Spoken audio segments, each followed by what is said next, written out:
Welcome back to the RV Shenanigans podcast. I'm Ryan. I'm Lauren, and together we are Millers in Motion. We are from North Texas, and we are enjoying a new season of life, exploring the United States in our Alliance Valor Toy Hauler. We are coming to you with our first podcast from 2024. We are in the Texas Hill Country, enjoying some beautiful scenery with some awesome friends, and we are thrilled to have our first guest of the year. We do, and we're going to bring them on here in just a little bit, unless you're watching this on YouTube, and you can obviously see who they are already, because I'm lazy and a bad editor, and I just leave one camera view the whole time. Also, if you are going to be coming to the Florida RV Super Show, because you're going to be hearing this right before that, make sure and come by the Alliance RV booth. We're going to be doing some live podcast recordings. We may have some guests with us. If you're on YouTube, you know what I'm saying. Talking a little bit more about RV, the RV industry, the lifestyle, pretty much any and everything. So we'll be doing that Wednesday through Saturday of the show. So make sure and swing by and say hi. We're going to take a quick ad read break, and we'll be right back with Phil and Stacy from Today is Someday.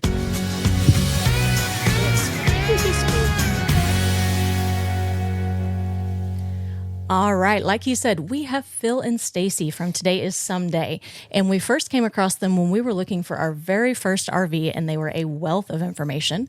Then our paths crossed again with the RV Unplugged series. Well, Stacy was. Phil, we just kind of, whatever he did, we just did the opposite of, and normally we're pretty solid. Good plan. Especially with directions, but that's okay. That's anyway, a different story. Yes, we did come across them again. We've gotten to know them, and we really admire them, not only in the content creator space, but also for their charitable give backs. So why don't you guys introduce yourselves to our listeners? Hello, everyone. How's everyone doing? We are Phil and Stacy from Today is Someday. And we've been almost full-time for 6 years now. And it has been amazing. We have the same story you've heard over and over. We quit our jobs, sold all our stuff, bought an RV, and hit the road. And we have not looked back. And we've only just scratched the surface on our travels, that's for sure. I mean, we've been to a ton of places, but we haven't been to a ton of places in the same sense. So we're looking forward to 2024 as well.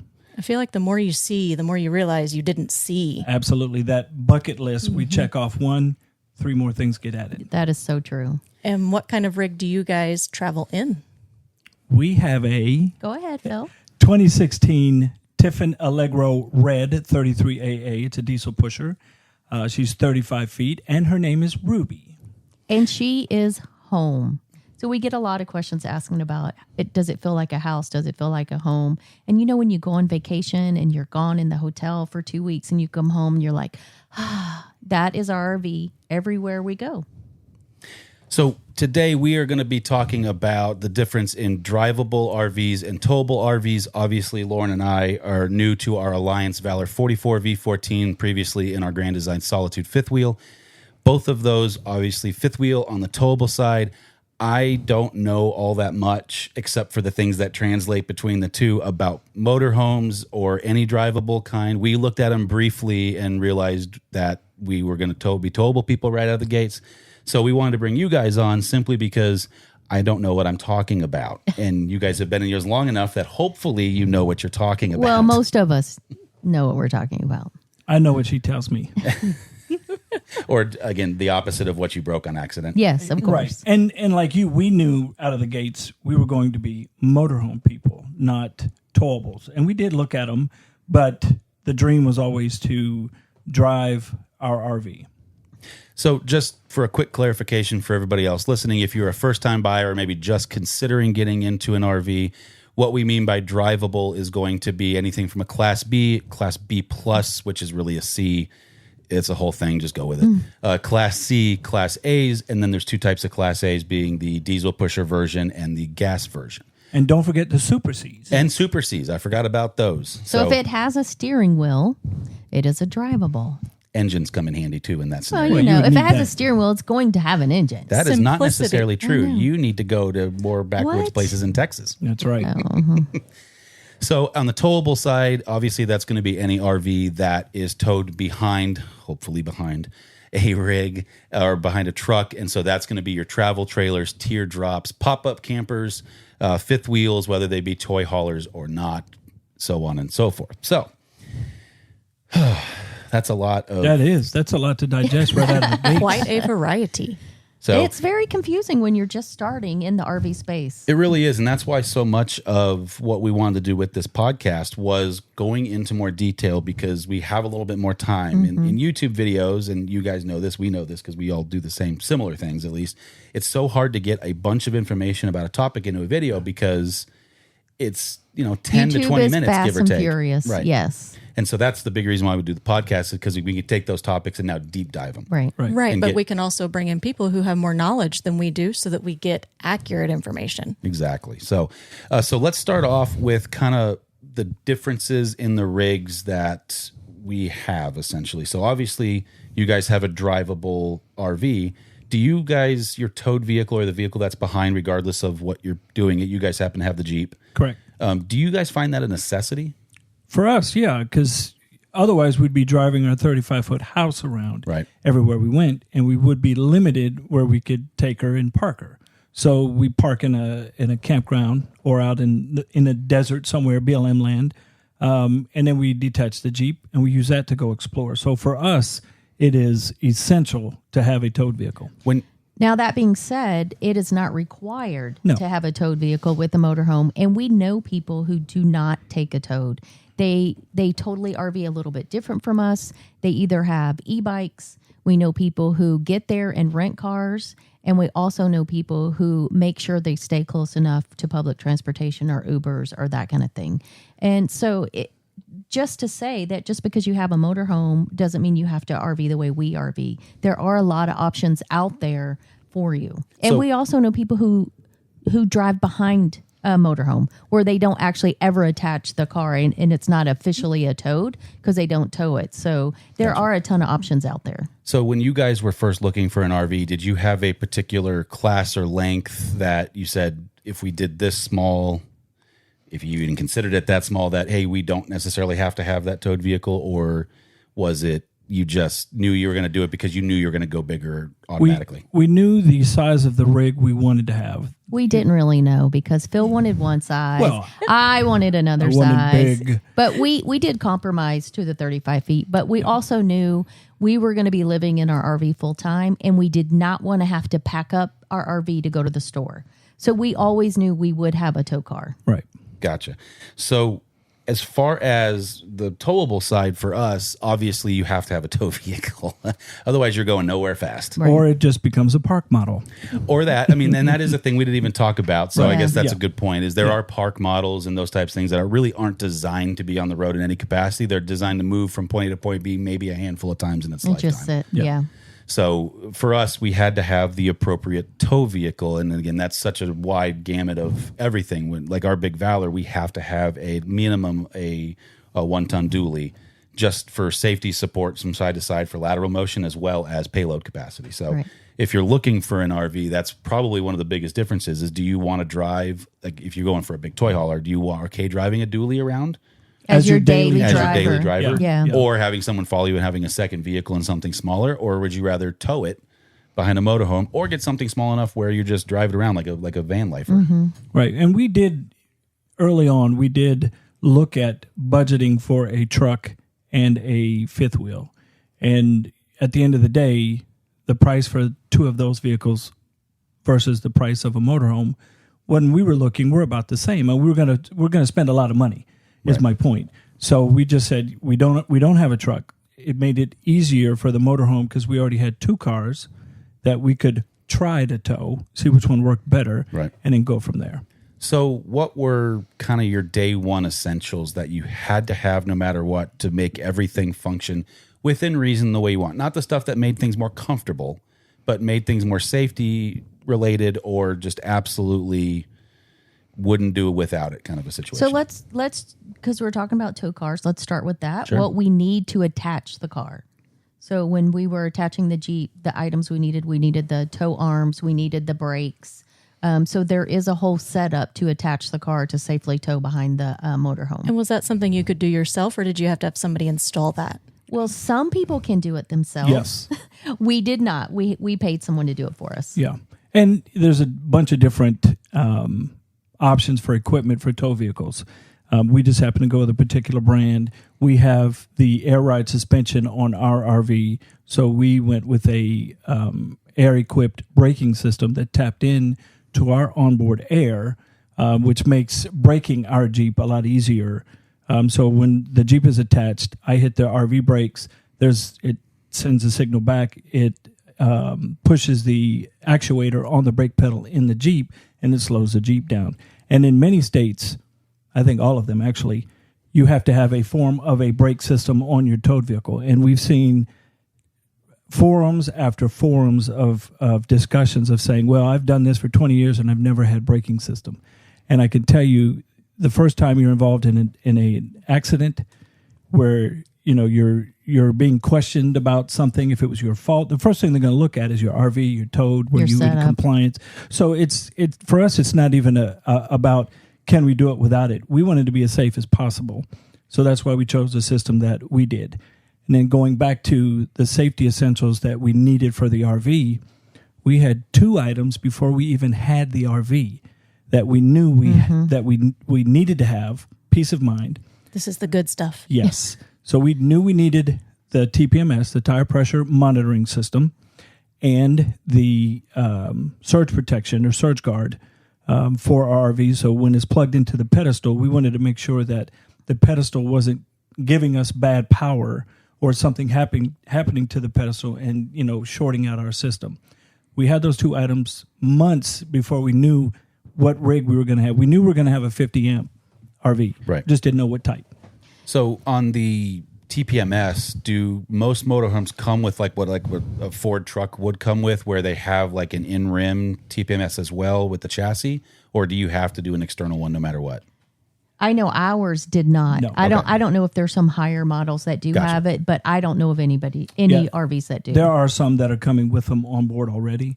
But then again, it doesn't. So we have a TPMS for all of the tires that are on the ground connected to the rig. So we have 6 on the RV and the 4 on the Jeep, so I can monitor them while we're towing. Well, I think that's super important too, because if you didn't have that on the Jeep, even though you probably have, Jeep typically has the internal where it pops up on your screen, just like our Ford does. Yep. But if you had a blowout back there, do you think you'd even know if you didn't have TPMS? No. You'd just be dragging your Jeep and we have behind friends you. that's happened to. Really? We had our friend Al. He had a blowout on his Jeep, and he didn't know. Somebody flagged him down. And there's also that is a cause of fires. If you keep the brake set on your towed vehicle and you start driving away, that can cause a fire. And even though the TPMS won't prevent the fire, but as that brake and that tire is heating up and overheating, leading to the fire, you will get notified. So those are just the little things that we kind of wanted to be aware of ahead of time. Yeah, the TPMS, it's called a tire pressure monitoring system, but it monitors more than just your tire pressure. So it will let you know if your tire is getting too hot. Right. And it could be a multitude of issues going on, a hung brake, something stuck in the wheel.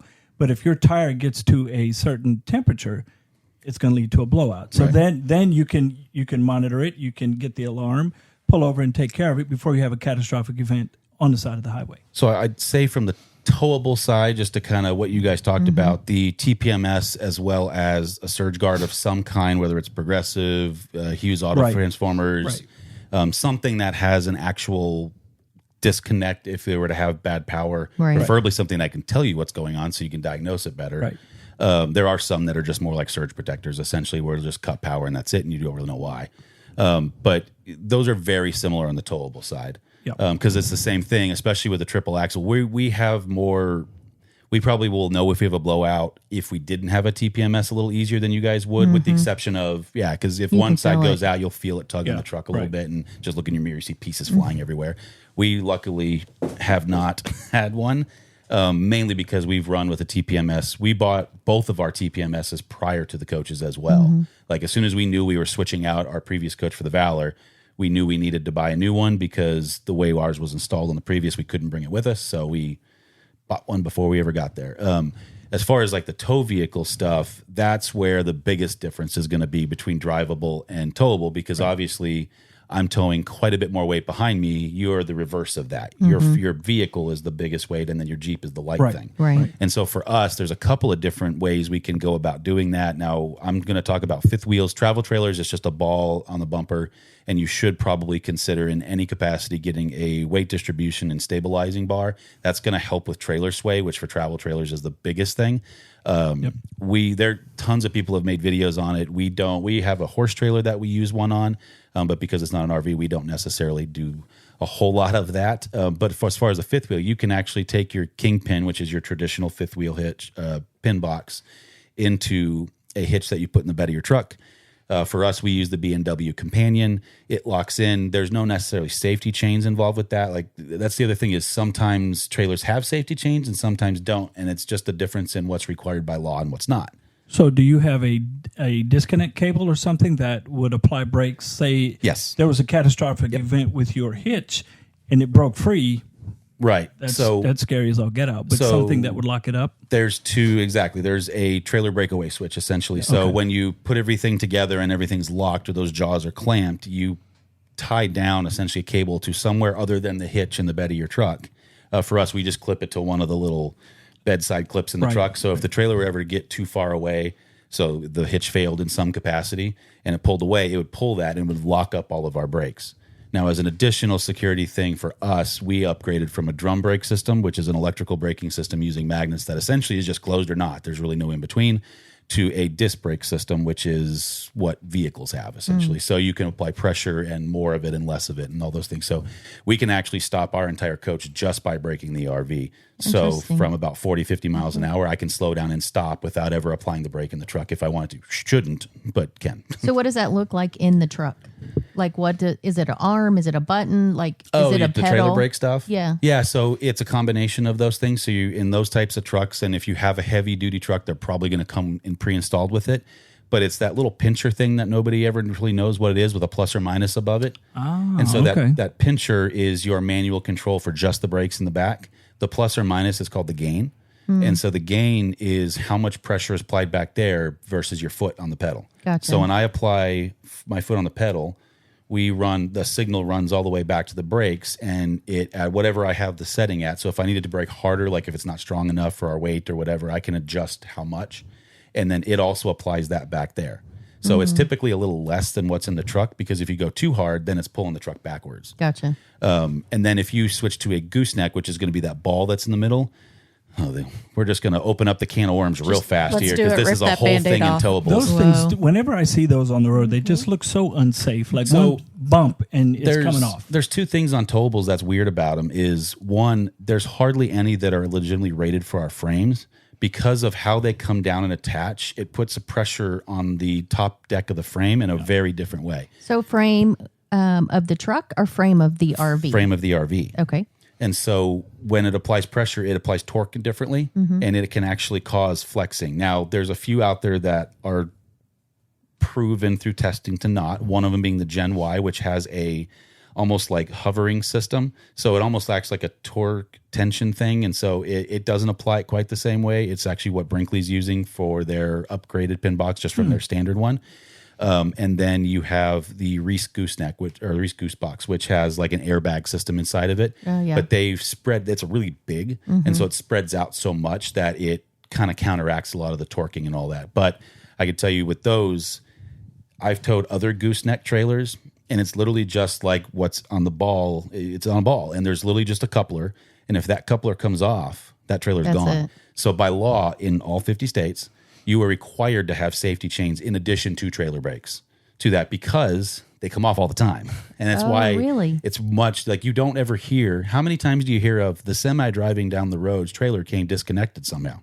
I don't think I ever have. The coupler they use is essentially the Kingpin traditional fifth wheel. Because if you ever look at the back, it has that huge disc on the back of the truck. They bring it in, slam it down, the jaws close. If you look in the back of ours, we have the micro version. And so the gooseneck one, it's great because you don't have that huge hitch in your truck, but literally everything's relying on a little wire and a pin to stay closed at the bottom of that ball. And if it happens to come up, it's going to cause a lot. The probability of you having a disconnect skyrockets on them. It's why we don't like them. Well, you get distracted putting that together and you forget to put the pin in. that's a bad day for you. Yep. That's bad. You know, And that can happen in Mars too, because we have a safety pin that keeps the handle shut, the jaws closed. If we forget to do that, it's gone. Yeah. But at the same time, a lot of them, like ours, it won't actually.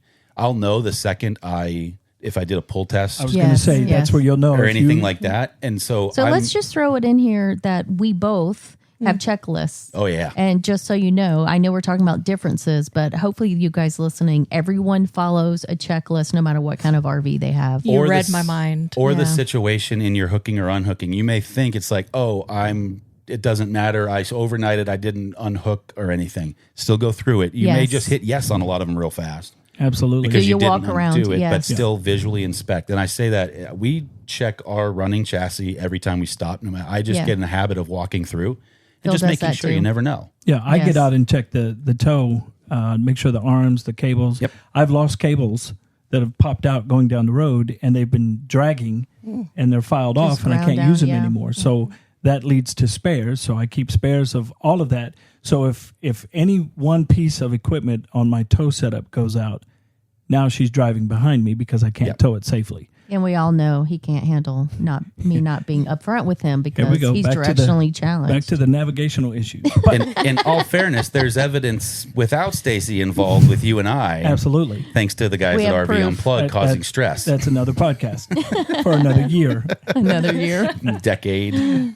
But no, the checklists are a must. And you know the pull test that you were alluding to, that is a key step. I don't know how many times we have seen a truck pulling a fifth wheel with the bed semi bent, crushed, tailgate crushed because they did a pull test and it fell, or they didn't do the pull test and it fell. Either way, it fell. So that for that side of the house, the Towable, it is imperative to do that. And a pull test is essentially just barely raising your jacks to where they're almost hovering, but you have like millimeters of space. And so if you pull forward, your jacks are going to catch it before it slams onto your truck. And damages it. Yes. And so I will also say that, even people that do pull tests, I still never see them stick their head behind the tailgate and look.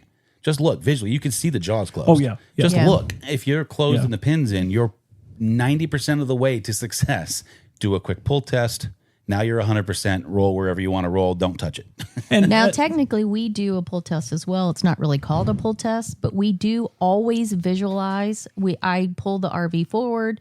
We visualize the tires on our Towed moving because the number one issue with Towed and the number one problem or thing that's forgotten is removing that emergency brake off the Towed, which can lead to a fire on your Towed. Well, I could also see two people accidentally not putting in the four wheels so they move freely and actually being in park or something like that. Right. And just now you're dragging it because and you're going to burn up your transmission and other things too. So yeah, I mean, it's for us, we've been towing that Jeep behind us for almost 5 years because we didn't have it right away.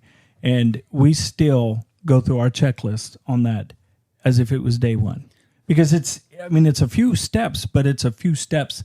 If you missed one, could lead to a huge issue catastrophe. down the road. Yeah, well, we're big believers of the checklist as well. Yeah. Absolutely. And Stacy's thing is, and she tells people all the time, use your checklist, and it doesn't matter how far you get in your checklist. If you get interrupted during your whatever you're doing, setting up, breaking down, if you get interrupted, you go back to item one. Yep. And you start over because now, you've been talking to somebody for 20 minutes or you had to deal with a leaky Phil's something. been talking to someone for 20 minutes.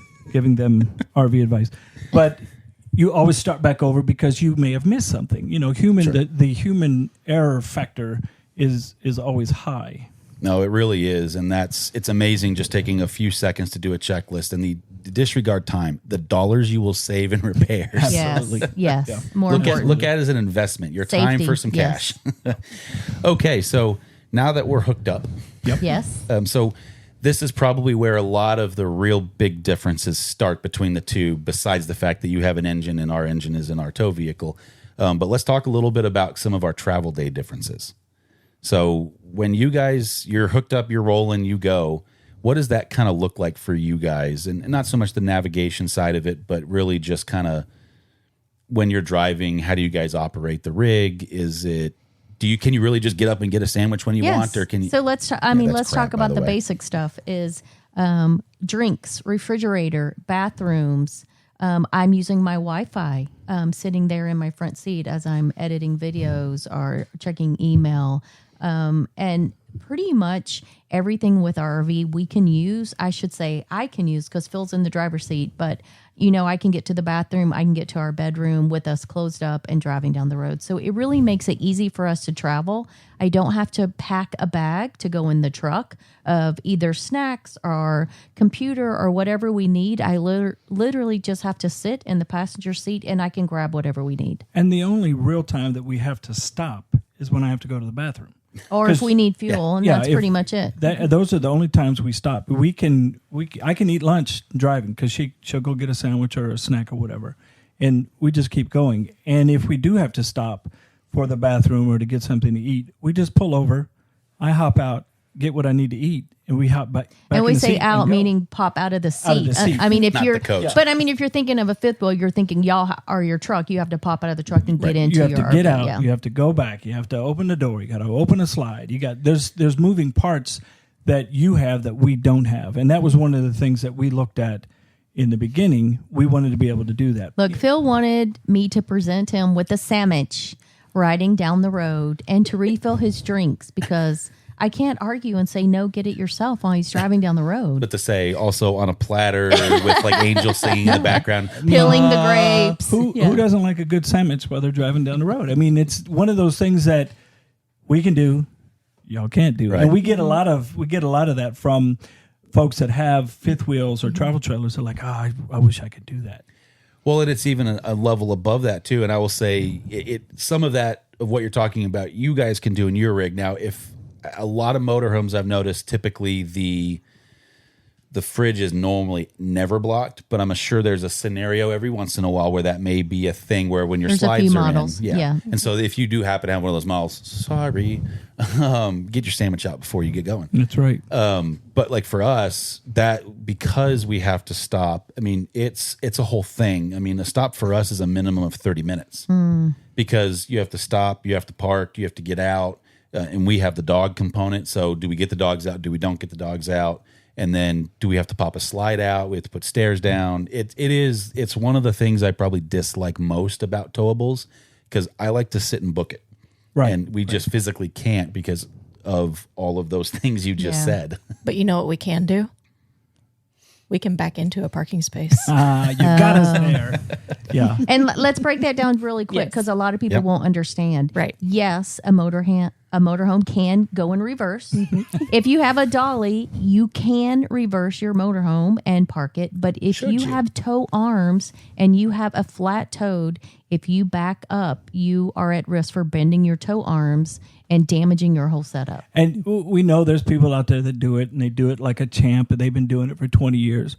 Good on you. Yeah. Right. Our tow setup cost us close to $5,000. We're trying to Holy- play by the book today. Right. Yes. And for me, it's an investment in our time and our equipment. So I've backed up straight maybe 2-3 feet.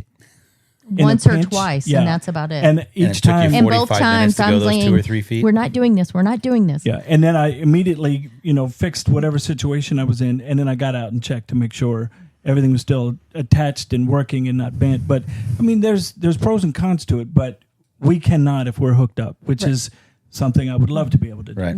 Whereas, like, if we happen to pull into like a Cracker Barrel or something for the night, we actually park very similar to, well, if you know how to parallel park. Right. There's an argument to be made that most people don't or want to, but we actually pull up past where we're going and then back into the site because I can actually do it more efficiently. Where you guys have to pull in nose Nose first. first. Yeah, we have to. And for us, if we're stopping somewhere overnight, we always put the driver's side to the curb. So we don't need to have our passenger slide, our kitchen slide. We don't need to pull it out. Right. So if we're curbside, we can put that slide out over the curb in the grass, and we're not impeding traffic.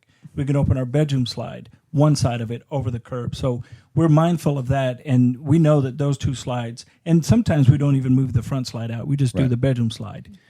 And that's very similar for the towable side as well. It's probably a hand toss of which way you park based on your coach and what your needs are. Like for us, we're the opposite of what you guys do. We do passenger side, but that's because our door side's on there and we have stairs that come out. Right. And so that's the number one, oopsie, I ran over it thing. And then that's also the slide. If we can get that slide even just a few feet out, it's not a Schwintek or anything, so it can go a little bit out and not have to do anything. We can now get into the fridge, full access to everything inside the non-toy hauler space, the living space of our coach. And so that's the slide that we always put out. The downside is that also means that our bedroom slide's not going out. Unfortunately, we have to have that one. So we do, the person on the other side of the coach, me, gets to barrel roll into bed and then scooch up. Yes, but I think something important here is that some of the motorhomes come with that tilt-a-bed. So if they can't put that bedroom slide the out, folded bed. they actually can't lay down. Right. Yes. Yeah. And Yes. that's a problem as well. Right. For sure. So just since we're kind of already talking about it, we already mentioned kind of fuel and all those things. How far, I mean, I know this is a super loaded question, but roughly, how big is your fuel tank? How far can you go? All that stuff. We have a 100-gallon diesel fuel tank, and we can go, I don't know, close to 900 miles. Wow. Roughly. Our fuel mileage, and you ask anybody that owns a diesel pusher, if you're calculating your mileage and fuel costs in a diesel pusher, you're doing it wrong. But we average about 9.3 gallon or miles to the gallon. That's towing the Jeep as well. Right. So we got a 360 Cummins engine in there, and she's a workhorse. So that's probably another one of those massive differences between the two is you guys can really sit down and just roll if you want to for an extended period of time. Assuming you're not running generator, that's also pulling fuel from that same reserve, right? Right. So whereas us, if you have a standard truck of some kind, you have between 40 and 50 gallons of on board, and you're getting worse fuel mileage because it's not really designed to do that all the time. Even though it can, doesn't mean it's not engineered that way necessarily. Right. So, we're getting closer to 7 to 8 miles a gallon with much less of a range. And so we have to stop for fuel more frequently. So inherently, towables move slower. They just do. Well, on the flip side, we fuel up at about a half a tank all the time because the way the fuel tank is designed to feed the generator if need be. I don't want to go below a half a tank because I know when I get below a quarter of a tank, the generator won't work. Oh, okay. It has to have a quarter of a tank for the generator to work. So that's, I'm sure, a safety feature so that you have reserve fuel to actually drive. So we don't run out of gas. Yeah. So our half a tank fill up leaves me a quarter tank buffer. Gotcha. So when I get to a half a tank, I'm asking Stacy to find a spot so that we can pull in before we get there. Because, inevitably you're going to have an issue on the side of the road on a Sunday. Always. In the middle of the Texas heat. There's going to be nobody to come help you. We're going to need the generator for the ACs. Right. Or to power anything. And we need to have that buffer. So that's something when we were first looking at the RV or buying it, we didn't know. Nobody talked about that. Nobody ever said this is an important thing you need to be mindful of. It's something we learned over time. Is there a way to expand your fuel tank in any way, or are you just stuck with it? I don't see how we would. So, because that's a thing. I don't with know us. that we have space, where to expand the tank. The way everything's puzzled in. Towable side, like if I wanted to think of like a toolbox, I could get a gravity feed into our main fuel tank and expand it by upwards of 80 gallons in addition to.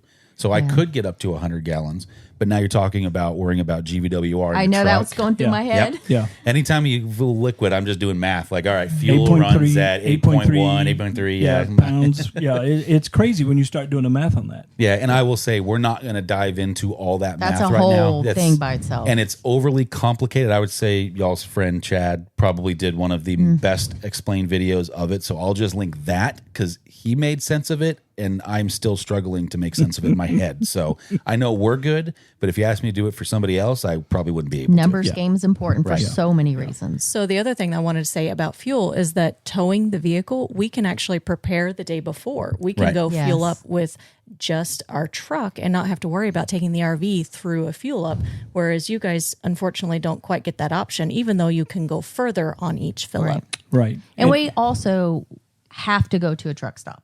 Like we do not fit in regular gas stations where if you guys detached and took the truck, you could go to just a regular gas station and not a truck stop. And we don't because we like saving money. Yes. Because everybody, and you should always use an open roads card. Yes. If you have a diesel engine of any sort. Yes. Yeah.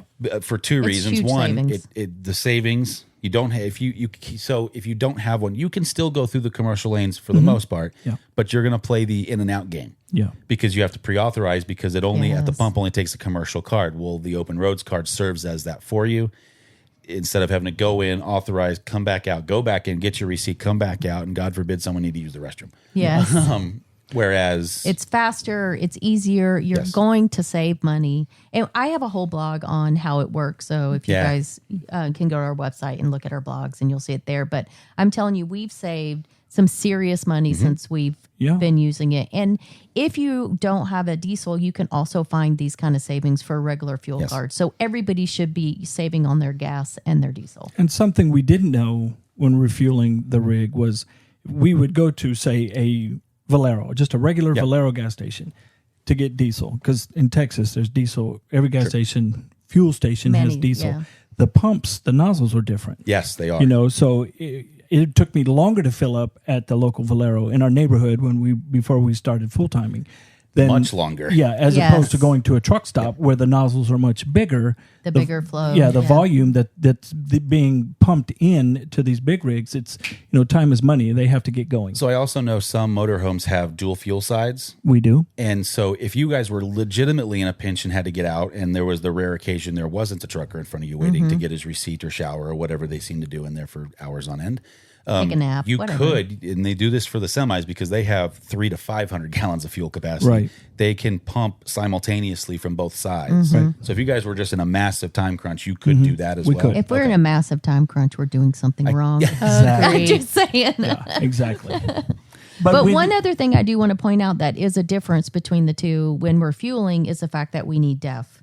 And not only, we both need DEF, but when we get DEF, our tanks are separated from our fuel tanks. So we do have to move the RV forward after we're done filling up with the diesel in order to put in the DEF. So it is kind of a two-step process during the times that we need DEF. I call that the trucker tease. You're like, we're moving. Yeah. Well, and again, it's something we didn't know about when we were doing our homework. Right. We were so fixated on the floor plan and, the length that we didn't think of things like DEF. Right. And DEF, for those that are going, what is DEF? What does hearing have to do with RVing? It is diesel exhaust fluid, and it's a fluid that you have to have for our particular year and engine.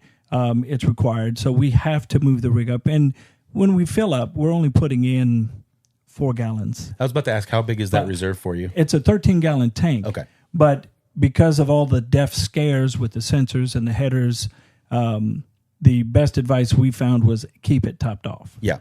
So the minute I get down a quarter of a tank, I'm filling it up. So for not us, down to a quarter of a tank for those who are listening. So when I get to 3 the gauge quarters says full, 3/4. Yes. But it's hard because we have 4 green lights. Yeah, it's not actual numbers. It's not numbers. It's 4 green lights. So when one green light goes away, When the tick drops. I'm putting more DEF in the tank, and it's about 2.5 to maybe 4 gallons depending on where I'm at. And DEF is not exclusive to the bigger, like Cummins style engines. Our Ford F350, which is a 2019, also requires DEF. There is a certain year where our style of truck, that it didn't have it before and it has it after. I believe it's somewhere around 2005 to 2008 in that ballpark. It's a federal regulation. Yes. Yeah. And we do the exact same thing. The biggest difference, we have an 8-gallon reserve, so we're almost the size of you guys, but our truck, obviously we don't have the fuel capacity, so it lasts us a little longer. We typically will get a few we'll get close to almost 800 miles before we really have to put anything in. That's good. We could probably go a while before we needed it, but we had a DEF scare where we were on the side of the road. And thought we were going to be out. Yeah, and once your DEF shuts down or derates, essentially you can only go 5 miles an hour. It's a safety built in. We had some friends that happened to, Yeah. and they got... On the side of the interstate, right? Going 5 miles an hour is not recommended, and you don't want to be towed. No, so the advice was keep it topped off. We've kept it topped off, and we haven't had an issue since. So one other thing, the open roads card does work on DEF at the pump. It's really rare to find DEF on a pump unless you're in the commercial truck lanes or at a Buc-ee's. And so let's clarify. Yes, you don't get a discount on that, but you can use it. Yes. So at least you're not having to fiddle with that huge plastic thing. It is typically cheaper already inherently because it's coming from a pump versus a container. Yes. So it is the price per gallon versus the containers is cheaper. So you kind of are saving. It's just not an actual discount. Yeah. Excuse me. And we don't. Bless you. We had initially when we first started RVing, we bought the boxes because everybody's like, you're not gonna be able to find it, and you're gonna need it. It's scarce. It's this. It's that. And we listened to the hype. And 6 years later, we 6 months after we started, we've never purchased again unless we were in an area that we needed to. That's what I was going to say. If you're planning an Alaskan trip or something like that, it probably would be your better interest, to grab a couple of boxes to have just in case it expires too. Yes, I mean, it's it a does. long expiration date, Yeah. but it can expire. So don't But you buy can them buy use it. it when I use it. It could have been sitting on the shelf for a while too. Yeah, so check that date. Always look before you purchase. Just like your bread. Yes. Just like your bread. Those sandwiches. So is there anything you guys do in particular that's special for the motorhome for like routing and all that stuff as far as like actual transit? This is a Stacy question, Yes. not a Phil question. Phil is not allowed to navigate. Look, you can put the ever. "Be back shortly" sign on my face because now it's all her. And yes, there is. And I'm pretty sure that we are very similar in what we do, because with RVing, the question is, do you fit in a regular parking spot? If the answer is no, you should have special RV safe GPS. I like that. Yes. If the RV you are driving is higher up than a conversion van, you should be using special RV safe GPS. And I would even argue that you should have that specialty, but also with a form of redundancy. Don't ask me how I know that. Well, our redundancy is not only do we. Okay, so let's backtrack a little bit. What do we use? Our motorhome does have in-dash RV safe GPS, but I can tell you it is a serious pain to update. So that has gone by the wayside for us, because when we purchased our RV, it was already out of date. And the RV Safe GPS is one that you can put your RV's specifications in. Height being one of them, weight being the second one. So, And length. And length. And I will say everything we're talking about at this moment applies to both. Yes. This Yes. is not. This is No. the one area where it's actually very similar, but it's a super important topic. Absolutely. And it's a big safety issue. And the a propane. hassle. A lot of them. Yep, absolutely. Yes. They note Yeah. if you have propane for those routes. There are some roads in the U.S. that you can't go down if Right. you have propane on Propane board for on board. whatever reason. I don't Depending know on why. the kind. Right. So we do have, as I was saying, the in-dash, but that we don't use. So we purchased a Garmin RV Safe GPS. It has all the stats and Phil was talking about. And there are other options for you. That is not the only way to get RV Safe travel. You can also use things like RV Trip Wizard. It's an app. There's something called Copilot, which is also an app. So there are a ton of options out there for you to be safe. Do not use Waze. Do not use Google, because they don't know how long you are. And ultimately, you're going to end up in a situation. It's going to have you do a U-turn. It's going to have you go possibly in a tunnel you won't fit in, That's what I was or in saying, a bridge bridges and that's tunnels. not weighted for Yeah. you. Because how tall are you as your coach? We're 13 even. And we're 13.8. Yeah. And so, trust me, you come up on some of those bridges, and you're not using an RV Safe GPS, and there doesn't happen to be that measurement in the yellow square that they should put on all of them, but they don't. You start to get real concerned real fast as you're rolling that thing going 65 miles an Now hour. add fresh blacktop with no sign. Yes, and so it's- how many it's inches of grown. that did they Yes. put on there, and how much room did they just take away? Right. Because now you're on a new road and they haven't adjusted. The pucker factor is Right. there. So for us, I keep on the dash as a note all the time how tall we are, Right. how heavy we are, and it's right there. So I'm always reminded of our specifications as we're driving down the road. So we when do you're the same thing. stressing, Yeah. you don't forget. Ours just happens to be on the flip down thing On where the the mirror visor, is. yeah, I have it written down right there. We came across a bridge one time using our RV specific GPS. We rounded this corner and it said weight limit 12 tons. No, I thought it was 6 tons. So it's 12,000 pounds. Anyway, both of us looked at each other and we were panicked. like, what's a ton? What's a ton? Oh my We gosh, what is it? panicked, What so is now it? we're yelling at Alexa. Alexa! What is 12 tons? Because we needed to know in a pinch, and we stopped in our tracks because we were too heavy, or I should say, Ruby was too heavy to cross the bridge. Yeah. And I do want to say that every RV Safe GPS will make a mistake. Oh, sure. There's no such thing as perfect routing, but there is the safest possible routing. So one of our backups that we always have on board is we have an old school trucker atlas, the book Paper. that you can buy, the paper, and we have used it a couple times to verify if we're going to hit an unsafe bridge or tunnel, because we all know the Northeast has a ton of those. Right. And I also use it to reroute us because for some reason we were going somewhere and it was taking us a 2-hour route that I knew wasn't necessary. So I did go through the trucker outlets and I found a way for us to get there that saved us 2 hours. So there might be times where you might want to pull it out. Like I said, it's just a backup, a safety issue. Well, and I think we were talking about this not long ago, Stacy, you and I. We do very similar things. We both route plan using the RV Trip Wizard from RV Life. And then I take that and insert it into a pre-planned route in my Garmin. Right. And I just cross-reference the two before I commit to it. And if they're the same, that's my kind of double confirmation I'm good. If they're different, I start to question why a lot more. And that's when I'll start to dive in a little bit deeper to it. I'm just going to say that we both have larger vehicles. And if we are close enough to the bridge to read that yellow sign where the height is, it's too late. The chances of you stopping are slim to none. I don't know. My disc brakes are pretty cool. The chances of you calculating and then thinking about it and stopping are non-existent. And if you happen to hit one of those, the top of your rig's going to look like my haircut. Yes. And if you're listening to this, because it is an audio podcast, it's very flat. Yes, it is a flat top. And we've seen those, and we've seen the horror stories about AC people shaved off. Oh, sure. And people driving through a bridge that they shouldn't have, or an intersection at a low whatever. It happens. And, it not to say it won't happen to us, but we've taken the steps to mitigate it. As much as possible. Yeah. Right. And then another thing we do for routing, and I'm pretty sure you guys do the same thing because we were talking about it. If you're doing, wherever we're doing an overnight, and we overnight all different types of places from Cracker Barrel to Harvest Hose, Boondockers Welcomes, we do all of those. And Elks Lodge, we're an Elks member. So I will always look at the parking lot of the place we are going to land in to make sure we have a safe place to enter and exit. Right. I mean, sometimes we go to Walmart, HEB, the grocery stores, and we want to know that we can get in and out without having to unhook, back up, without getting trapped and doing a 30-point turn.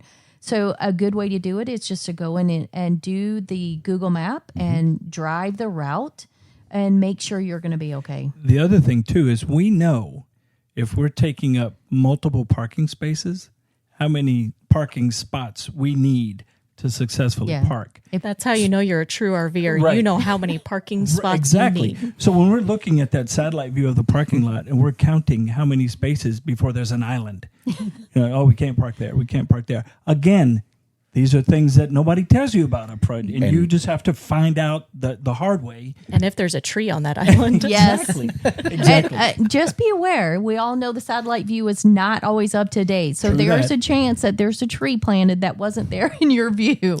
Yeah, but those are the additional steps that we take anytime we're moving, because you just never know when you're going to get in a pickle. And yes, it takes less than 5 minutes to unhook the Jeep to move if we have to. But it's a pain. But why do we want to do that if we can avoid it? Especially if you're trying to get in and out fast and just make it as simple as possible. So, okay, we are going to take a quick break and we will be right back.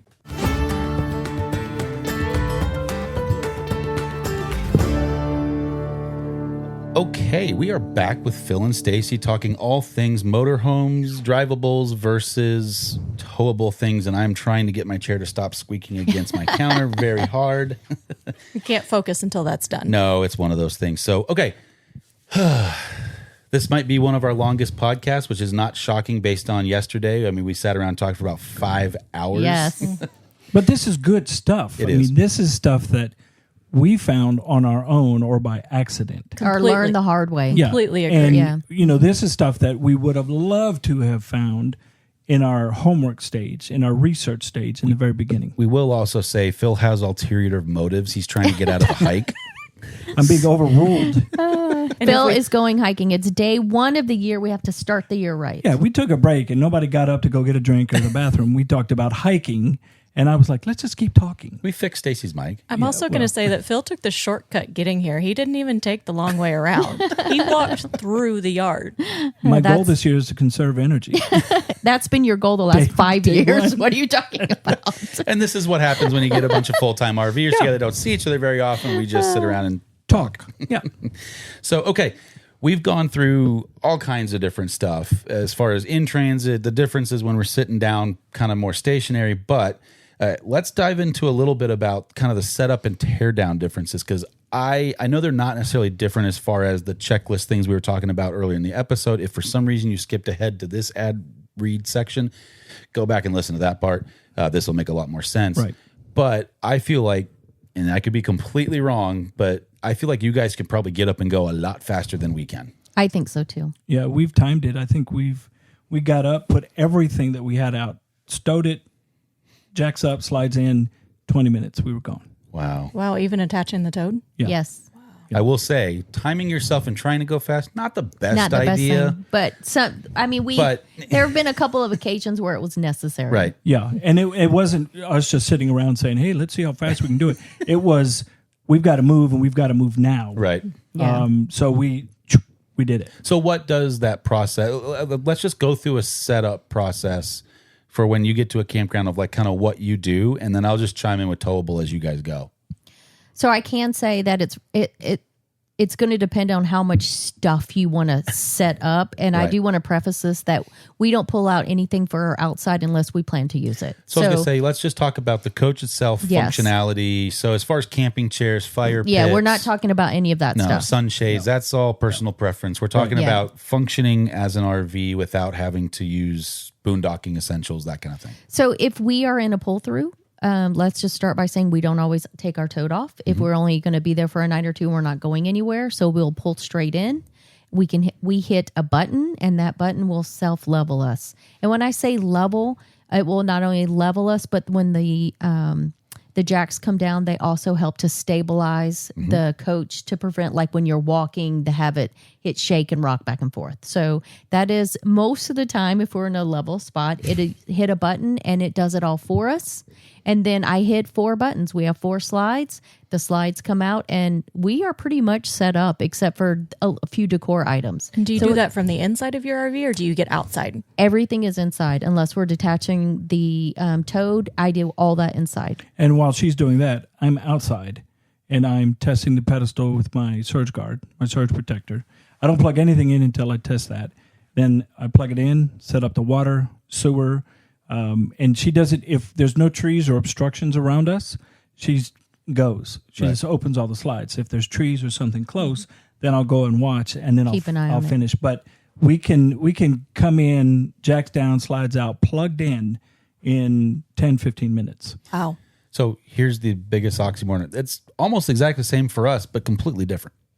Okay. Yeah, there you go. So it's very similar. I mean, there's sometimes when we're just overnighting somewhere that we don't unhook necessarily, and that we'll still put our jacks down just for stabilization, get off the truck, that kind of thing.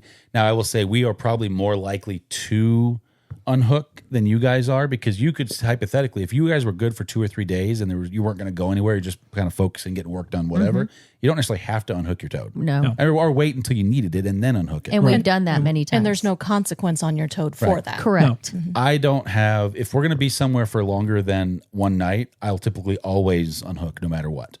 Because it does have some wear and tear on my truck from that perspective. Even if I do get it all the way up, it's still attached to the pin box and the hitch and everything else. So, but it's kind of the same thing. I think one of the interesting things too is how level does you have to start for your leveler to actually work and be correct? So our rig, when Stacy hits the auto level button, we dump air. So the rig automatically. lowers to the ground right away. Because you guys have an airbag suspension system. Correct. Okay. And then from there, it goes to the lowest side first, or slope side first, Yeah. to level us out. Okay. So the And so jacks it will come raises down. up. Right. So then But I it'll- don't know what grade. Like I don't know our grade before we can't level. Right. And we do have quite a few tricks that we do to help us level.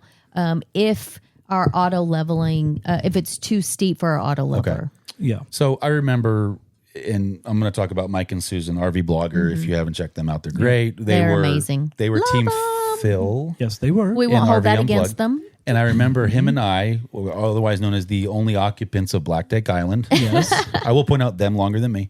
That was a true story. They, like when we were talking about when we both got back into the game, had to be very level to begin with just to get his level. Is that kind of a difference in gassers versus diesels because of the air suspension system? The only reason we have to be level to deploy slides. So our front slides will not, if we're not level, the front slides won't come out. Okay. They're hydraulic. Or even close. Yeah. Gotcha. Our back slides are Schwintek. They're electric. Well, and he was Those talking, can come out at any degree. So he was talking about, though, like to get his auto leveler to work, he has to start fairly level already. No, not I.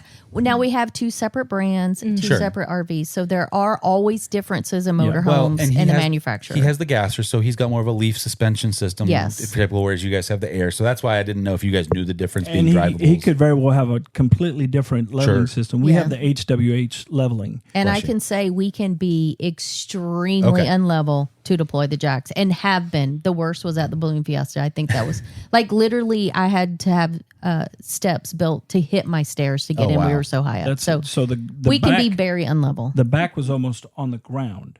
Oh, and wow. the front was so high up. That's Was that's deployed. how sloped we But there were are, on our side. let's just say there are a lot of tricks we do. Me driving up on blocks. There are a lot of things we do, and Sure. but I can tell you, we never ever level with our wheels off the ground. If you see that, I know this is I was a gonna big ask the question 'cause I wanted to controversial poke it. thing. You see it a lot. Because it is, and if you read your manual, it will flat out tell you not to do it because if something fails with those jacks, your RV is going to move and it can roll and there might be an issue with brakes, You are at risk for some serious damage and or injury. Yeah, you're putting excessive weight and pressure on your suspension. And that's Well, not what it's built and- for. yeah. At the end of the day, too, you're losing 2 points of contact to the ground. Yes, Absolutely. exactly. You're actually losing stability by doing Yes. that. Disregard all the safety hazard stuff. You are automatically less stable because you're losing Yeah. points of contact. and that's where your RV could move and your jack could bend. Right. We've seen people with bent jacks because of that very issue. So And I will say that's a thing in the Towable as well because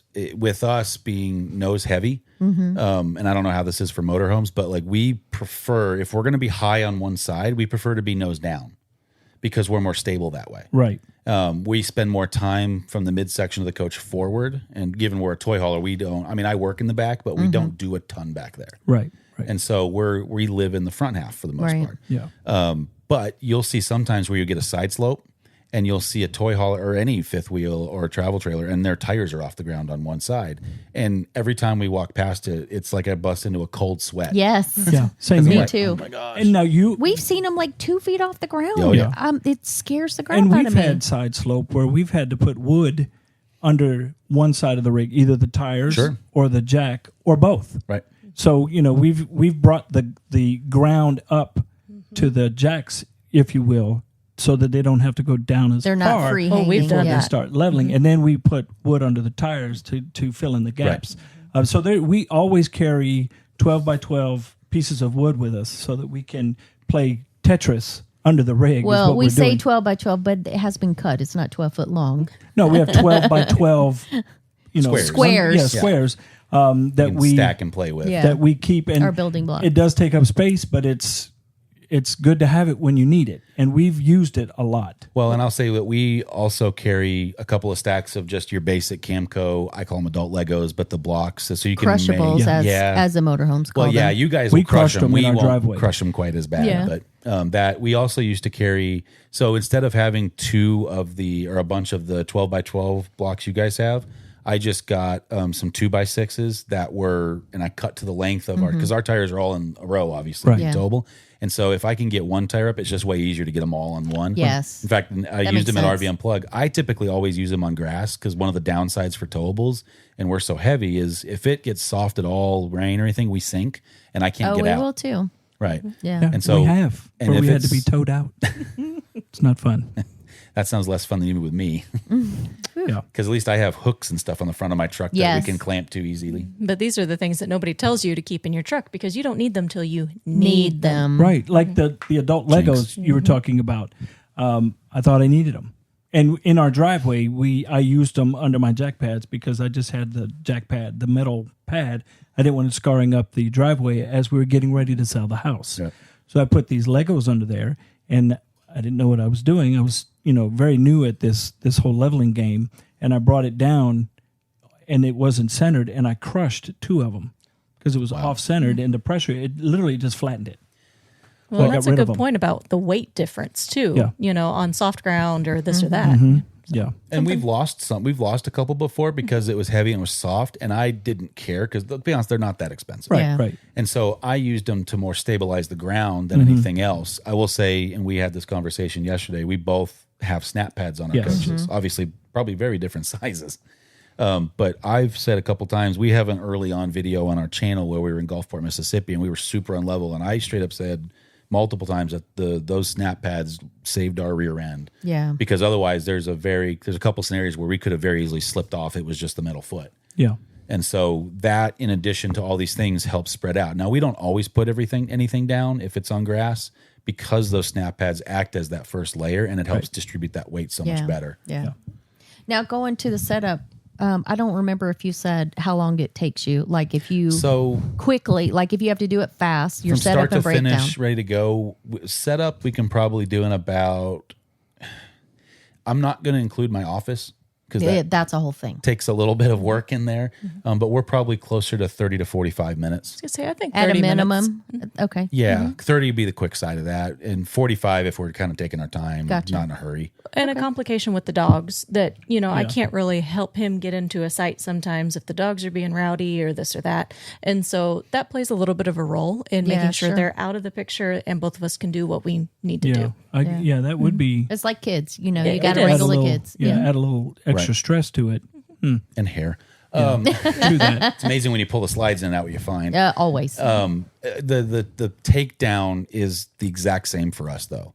It's just the reverse. In reverse, right? Because, and that I will say, the only thing, the catcher when we're hooking up is, I know like when you guys put the toad on, you want to be reasonably flat, right? Right. And so for us, anytime that the nose is high, like we currently are, it adds a whole other level of complication getting it on the pin, because the head of our hitch in the bed of the truck has to flex, and it doesn't love backwards. Yeah. It's the one angle it doesn't like. And so it's always a little bit of a bigger pain. And I will say, neither of us mentioned this in the safety section, and I just realized we probably should have. Wheel chocks. Oh, yes. Yeah. You should use wheel chocks. I don't care where I am, what's going on. I will always use a high-end industrial size wheel chock on both sides. And when we had the dual axle, I like the driver's side, I always put it on the front tire, but I put it on the reverse tire in case that axle were to fail. I still had one side, so at least it's just going in a circle. Yeah. Yes. Right. Yes. And not rolling into somebody or something else. On our triple axle, we have independent suspension, so they're not connected through the center anymore. So I do the center tire. That way, if we were to break free or in that tire something happened, I have a tire on both sides of the chock that will still hit it. Yeah. And I'm assuming you guys use wheel chocks. No. We did when we first started. Dun. We did when we first started because I thought I needed them. Oh. And I had these little bitty yellow plastic chocks. That's not a wheel chock. And I was like, I was putting them out, and then we'd walk around the park, and I'm like, we're the only motorhome that has wheel chocks. Is it just not a thing for motorhomes? Not a thing. Because you have a parking brake, or because? Okay. From what we've been told and read and just forums we've been in, but I soon got rid of mine. Just an extra thing you're carrying around. Yes. Yeah, it was taking up space, and then I was not even using them. See, look at us learning stuff. Yeah. So you ready for your random RV fun fact that I don't know if you know or don't know? We may not know. Those little yellow chocks, they expire. What? They expire. The plastic actually fails Breaks over down. time. They are because it's that type of plastic, they're required to put an expiration date on it. Oh, I guess the heat probably breaks down the plastic. That's then why we sun. buy. So ours expired then. We got rid of them because they expired. There we go. Yeah, expired. Yeah. So like ours, we purposely bought The metal. rubber. Oh, So we use a high-end yes. rubber grade Almost one, like what the aviation industry uses. It's we actually, because I lose things, instead of having two chocks, I have two chocks on a rope, just like you would use, like airplanes use. I'm leaving that alone. Because, but it actually makes it so the trailers like to shift a little bit as you're coming up and off jacks. Yeah. And so typically ours likes to roll back just a few inches, just enough to not be able to get that chock out. Of course. Well, with the rope, I can kind of give it a little yank, and typically I can get it out, especially on concrete and that kind of stuff. So It's Interesting. a good point. So as far as the rest of ours, when we leave, I do feel like it takes us I don't know, significantly longer than you guys, but enough to where if we were in a pinch, You beat us. Well, I would say the longest thing for us is, I mean, we could have everything packed away. We could have the jacks up, the slides in, ready to go, and we're still waiting to air up. Okay. Because the reverse, when we start the engine and bring the jacks in, then it airs up to ride height. So sometimes if it's colder, it takes it a little bit longer to get to ride height. So we have to be mindful of that before we can pull out. And it doesn't take that long. No. But if we're in a hurry, we need to start the RV sooner. So is that normally early on the checklist on your... Well, I mean, down? typically when we start it, obviously we start it whenever we are closing in the slides instead of using the pedestal to close the slides. So we'll start it there. And by the time we get all 4 of them closed, Phil attaches the car and we do a walk around, we're good. We're at ride height, yeah. I can't think. Is there anything that we haven't hit? I'm looking at Lauren because she's got the master list. The rest of the setup and the teardown, I think, is pretty similar. Everybody needs a poop hose. Everybody needs a water hose, that sort of stuff.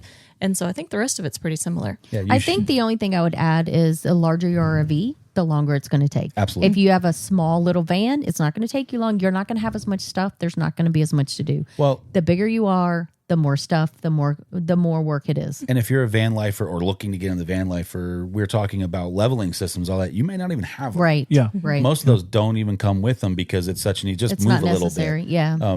We've got friends that start 2 days prior to travel day. They start packing up. They start tearing down stuff. And I'm just like... How often do they move?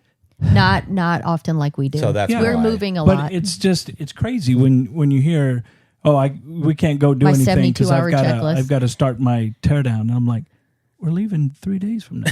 We just got here. Yeah, but there's some But that they'll sit for 3 weeks to a month, whereas if we sit for 7 days, that's a long time for us. What you told me one time, if you start to know where you're turning without using Google Maps, you're there too long. Too long. Not Google Maps. Junior. Sorry. It's for Let's the be honest, car, it doesn't but, really matter. It's Phil. If He you doesn't can know get where around- he He is. doesn't use the map. if you can get around without using GPS, you're there too long. There you go. Yeah. It's time to move on. My chair made another noise. I'm just making sure that people know it's not me. Yeah. So, we're still doing it. I'm going to move forward. That I lost my train of thought with that. So let's talk about working job. from home. Sure. So I'm gonna jump right in because I have found, we did a whole thing with Chad and Tara when we did a compare and contrast, and this was the biggest difference is the ability to work remotely in your RV. And as you guys all know, with motorhomes, you don't have a separate room, a separate office. So I work at our dinner table, which means my computer is always there. So I never get to step away from work. Even if I sit down, no matter what, it stares me in the face. But not only that, if I'm making a phone call, Phil's also working right beside me in the same room in his chair. So there is no separation. We don't escape the office. We don't escape each other. So that is a big difference with a motorhome as opposed to a fifth wheel, Right. especially if you're a toy hauler. Well, I was going to say, so that's on the towable side. That's a loaded question because most travel trailers aren't going to have They're a that little separation smaller, because yeah. of their size. You guys saw our last coach. Well, I don't know if you saw the inside of it. Stacey, I actually. did. You? Okay. We didn't really have that same separation there because the living room, kitchen was all one big flow, and so we actually had I had a very similar setup that you have in your motorhome. The only difference was we were elevated on more of like a table bar thing. Yeah. Right. But we did the same thing when it was dinner time or we needed it, just slid out of the way. The big reason why we switched to a toy hauler was for that separation so that we could close a door and Lauren could be on a work call in the living room because when she does work from here at the moment, which is going to be more and more and more, she sets up at the dining room table, right? Yeah. And then I did a complete conversion in our toy hauler space because it's guaranteed I work almost every day from here somehow. Right. And it's amazing how just getting off the laptop off of your lap and sitting at a desk with a screen, how much more productive you are, especially when it comes to video editing and some of the stuff we do that's so in depth. So I completely converted that area for me and you shut have the door. quite a bit of room back there too. Right. You got more room than just the table that you had spread out. before. So you have your own storage that stays away from the dogs, and we can move the dogs outside of his space so they're not a distraction. There's not dog hair in the electrical equipment, and there's not noise in the background for your calls. Right, exactly. And we can do stuff like this now because we can shut a door and now the dogs are staring at us. Well, not anymore. They've realized we're not going anywhere. So, but we can do this now and actually have people over and close the door and stick them out there and throw their dog beds out there with their water. And we can actually have our space to ourselves. So, and that's a big reason why we selected a fifth wheel and a toy hauler is I do feel like we get more floor space. I know it might not feel bigger. Sometimes feel is such a big thing in an RV because and it's your priority. Like you say, you feel like it's bigger. That's because what you chose has the space that you need. So whatever your priority is, the way you're going to RV, the way you're going to live in your RV, that's what you have to look for. So does this Valor, knowing that you guys have seen the Solitude, feel bigger or smaller to you? Bigger. It does feel bigger? I agree. Mm-hmm. Not to me. See, I think it feels smaller. So to me, it feels inside. bigger because the living space is bigger. Now, I'm not cooking in your kitchen. Your last place had a bigger kitchen and less living area. So, and that's why I think this is smaller because the other one, when you walked in, you were in the living room, but then it was open to the kitchen, and it was so much. I mean, it was just a bigger, more open space. That first thing I said when I walked in here was like, this is a little smaller. But I feel like we sat at the bar there, whereas this is more of a living room. Right. That's what I like about it. But you didn't have that. So now, you open that door and you look through there. Now it looks bigger. And just so you know that, I know for those of you listening, you can't see, that is the garage, the toy hauler spot. Yeah. Over there to the right. Well, another thing that we always like the idea of is the patio. Yeah. And so we dropped that. Like we were in Tennessee for about a week and a half and we had we were right on the Little Pigeon River with our site. So we dropped it and every morning we sat out there with our coffee, dogs sat out there and you could watch the creek go by. And that gives you more living space. Exactly. Not in dirt. Right. Yes. And exactly. You can step off the ground. The dogs can get out. You get the fresh air. I mean, there are pros and cons for sure. For both. Oh, yeah. I think the most important thing is if you're looking to buy your first or change into something else because whatever you have isn't working for you, you have to make your priority list and write out what do you plan to do in your RV? Like, how are you going to live? Is this, only 2 weeks out of the year, so it doesn't matter? Are you going to live in it? Are you working? Do you have kids? Who needs their own space? Do you need space for a 125-pound dog? Like, everything is relative. So make your list of what your needs are, how you're going to live in it. And in priority. Yes. Because, just like a house, you don't get your whole wish list. Mm-mm. So you have to prioritize what is most important when you go through and start looking at RVs. And we never even thought about us having to work in the rig. We never let's rephrase that. Well, we didn't expect. Never thought about it. I did because I knew I would be doing something. We didn't expect the channel to do what it eventually did. Well, that's she was still going to do something on the nursing side from the road, so she was going to have to work in the rig. But that's we just didn't for sanity's sake. That the level of work we were doing, and now that the channel has turned into a full blown, we got to work 24/7 now. And we're having a ton of fun doing it. But we didn't think about that aspect of our full-time life in the beginning. So, Phil, how much do you legitimately work? I'm guessing since Stacy takes the desk area that most of the office work and that kind of stuff falls on her? Or is that 50-50 with you guys? No, most of the channel 99-1. No, I'm just kidding. She does most of the editing. Phil's most just of along for the ride. The picture editing. Okay. In Canva, she's making, she's like just recently, she's gone through and she's made a ton of reels. Right. She's capturing certain pictures and whatnot. So I put in, it's not near as much as she does because I can't do the video. Of social media as far as comments emails. And posting, and he helps with emails. So I only asked because I wanted to make sure I was asking the right person. But is there something from like a working from the road that is your absolute have to have in an RV that maybe you don't have or do have now? That's like, if we were to switch rigs, this absolutely has to be this way. For me, I'm so flexible. Usually no. I think now that I have it, I have a huge monitor. What size is the monitor? That's what I was going to say. Is I don't think I don't you know could how do it big without it the is. monitor. I can't go back down. It is because now when we're on the road, 30 some odd. Yeah, I'm working just on my computer now, my laptop in my lap when we're driving. It's like I don't know if I can work with one screen. I need like 3 screens. Squinting because you can't see anything now all of a sudden. But I think the key for us to be able to work without a hitch in our setup is our internet. We bring our internet honestly. with us. So we have a Peplink router / modem and a cell carrier that we use for our internet. So we go And plus everywhere our we go. backup plan. Yeah, we have a Starlink. Backup plan. That's our backup. It saved us in Canada.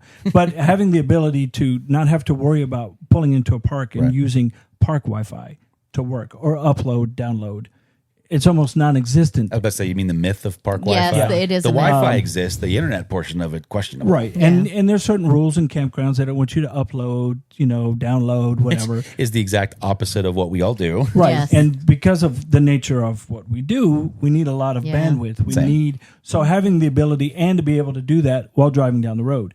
Now, we did the same thing when we first started with a hotspot, a little hockey puck. And when we got 3 megs down and 2 megs up, we were high-fiving because we didn't know what we didn't know. Emails. Yes. But I do have to say, as far as switching RVs, I would absolutely love your office. Yeah. Love it. I could spread out. I could do my thing. But I got to tell you, I will not trade your space for your setup and breakdown because literally when we travel, my office, all I do is put a blanket on our kitchen table and flatten the monitor, and I'm done. Yeah. That is my breakdown. I can do 2 versions of that. I can either flatten it, kind of like what you're saying. I use a pillow, one of the ones that are rolled off here, and I will bungee it down because it's the We back of the bungee rig. it just so it doesn't. rattle around. I can do that, or I can completely remove it and stick it in the ottoman. It just depends on how lazy I'm being. Well, and I think that's the whole point of this is that there are so many similarities and so many differences, Right. and we're actually doing similar things. It's just in different ways and in spaces that work for us. So there's no Absolutely. wrong answer. And to that's any the of this. answer, the space that works for you. Right. And when you hear people say, what's the perfect RV? It's the perfect You just RV said for it. you. That's It's the the perfect one that RV. fits you. Yeah. Like, and that's, I mean, the number one question we get with this RV is, and especially like we started an owners group for this one specifically because it is the largest RV Alliance has ever made. Wow. And so size is a Go ahead and concern. say it. Size matter. It does matter. Yes. I tried to pass it. Phil brought it back. Yep. I knew it was coming. But no, that's the biggest concern when anybody is looking, like the questions we've got, because we were the first consumer to have the product by months. Wow. And so the biggest question we got is, are you okay finding campgrounds? It's like, well, if you can fit a 45-foot coach in it, you can fit us. And that question does kind of make me a little crazy because we get it a lot. We even get it in our crew where they're like, oh, is that campground? Can I go? Can Big I rig go? friendly. And I got to tell you, the majority of campgrounds, I'm not talking national park and state park, but I'm saying private campgrounds will accommodate all RVs because they want everybody's money. If they're setting up that campground, unless it's an old campground, but the majority you can get into. Also, most state parks and national parks, big rigs can get into. There's just not a lot of those spaces. Right. They do fill up quickly. You have to be specific when you're making those searches. You have to look for things that are 45 plus, and like even Harvest Host. Like sometimes that's an issue, is because they just don't have the room, and so you just slide that slider over to 45 They're plus. just, they're just not as many. Well, and So here's- if you want the size, if you want to go bigger, if that's your thing, don't let the campgrounds keep you from doing that. right. You just have to be more intentional. Yes, 100%. And something else we found too is, as we stated earlier, we're 35 feet long. We can fit into a 30-foot long RV site if there's nothing behind us. Right. Right? Because we have, from the back tires to the back of the RV, we have this overhang. So it can hang over or out of the site as long as there's no boulders or trees behind us. So if we're looking to go somewhere and we find a 30-foot site, we'll go back to the old Google Earth or the Street View, and we'll go, especially if you can pick your site. Yeah. We'll bring it right in, and if there's nothing there, we know we can fit in a 30-foot site. Well, and there's a fun feature on Google Maps with that too, where you can actually measure the distance, and you can get, because sometimes they say 45, but really it's like 42 or 48. Yeah. Because they've said 40. Like even the sites we're in now, they said they're all 45. Really? This is 45. I do think this is 45, but I So the thing is, when we're hooked up, we're 63 and a half. Yeah. Right. Yeah. And so just because the rig fits doesn't mean I necessarily have somewhere to put the truck. Park. And then I have to get creative with where I'm jamming my truck. Yeah. No, that is true. But there's some sites here that are easily 80 feet. Yes. Yeah. And so it's very, when campgrounds are putting stuff together, they keep it very It's standardized. It's very subjective. And you just have to know your rig. You have to know what your limitations are. You have to know how to use the internet to get creative with, looking ahead so that when you get there, it's not a shock. You don't want any surprises when you're towing and driving something this big. And the big, I was going to say, the smaller you are, the more you can handle it. The bigger you Yes. are, the less you are flexible to do. The last thing you want to do after driving 6 hours, 7 hours is get to a campground and then figure out, oh, crap, I don't even fit. Yeah, I'm not level and I got to go hunt out a camp post at a pool. Yeah. Yes. Walmart, here we come, So I want to kind of shift just a little bit. Is there, what do you think the life expectancy of your coach actually is? I know that's a super loaded question based on maintenance, but assuming you keep up with all the regular maintenance, the ways that, in your case, Tiffin tells you you should. I mean, And we do. And we have, just so you know, we do have a maintenance spreadsheet. Phil went through every manual for our RV when we moved in. And he, according to what the manual says, that's when we go through and do whatever checks, maintenance, whatever. And for us, for our RV, I can tell you right now, we will be driving it into the ground. And when I say that, I'm like, easy 20 years, if not more. wow. Absolutely. If not longer. If I can keep Phil from buying the shiny new things, which he likes to do. But for me, it's paid for. We are going to drive the crap out of it. Yeah, and staying on top of things.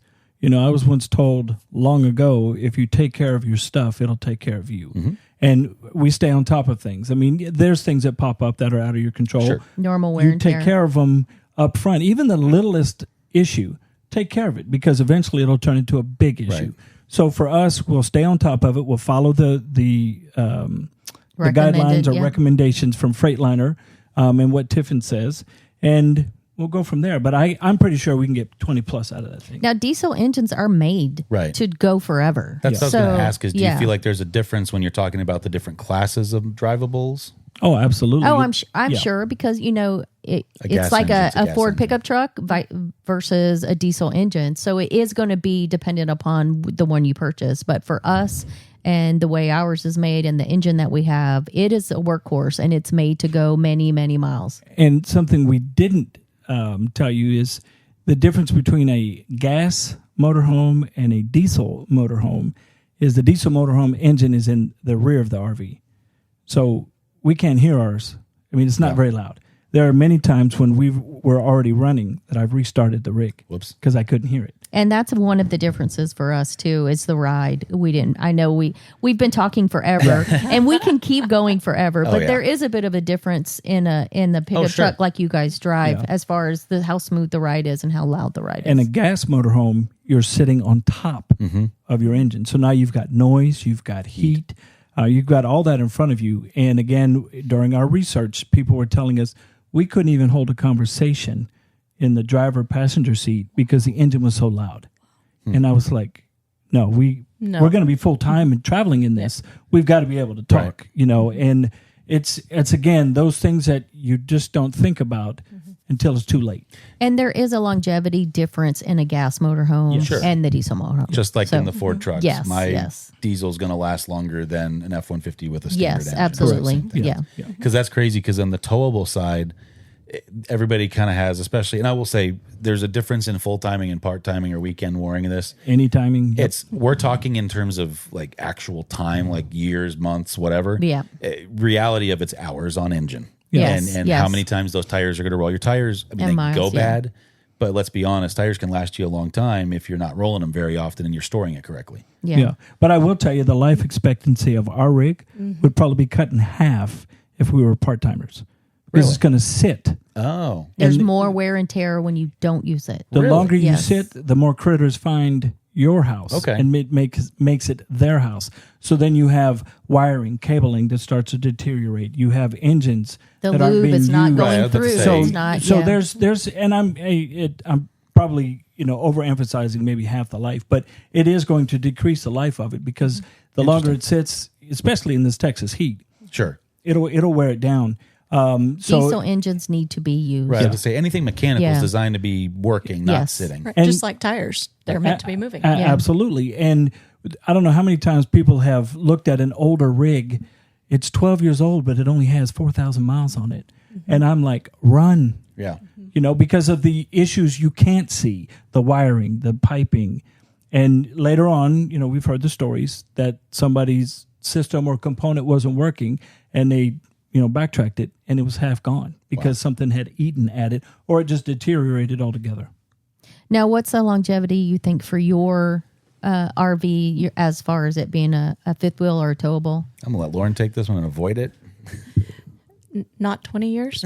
Can I say that? No, so in the towable world, for some reason, there seems to be this standard of like at a 5-year mark, it's almost like the 7-year itch, right?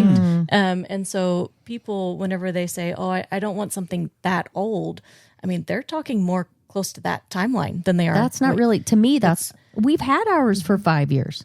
Yeah. So that on it would 6. be time to Yes. flip. I just Right. can't imagine doing that. No, I do think too that they are built differently. Yes. Yeah. Obviously, It's not your grandpa's fifth wheel. No.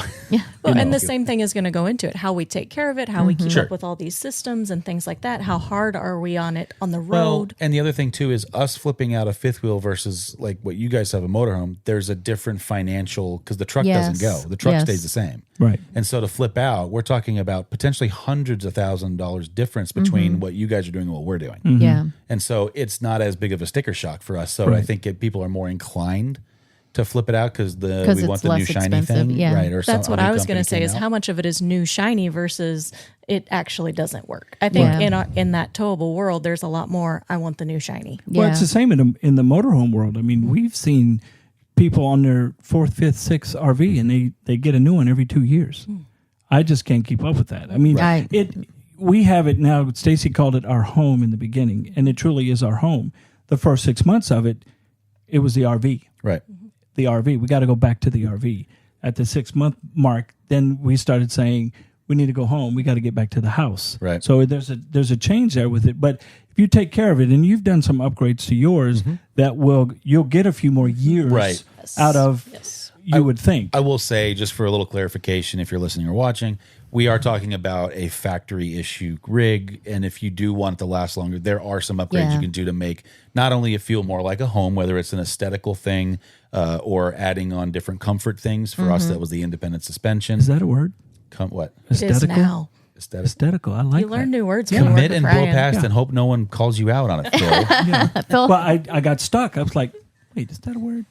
But you're absolutely spot on. Welcome though. to my life. Yeah, you're spot on with that.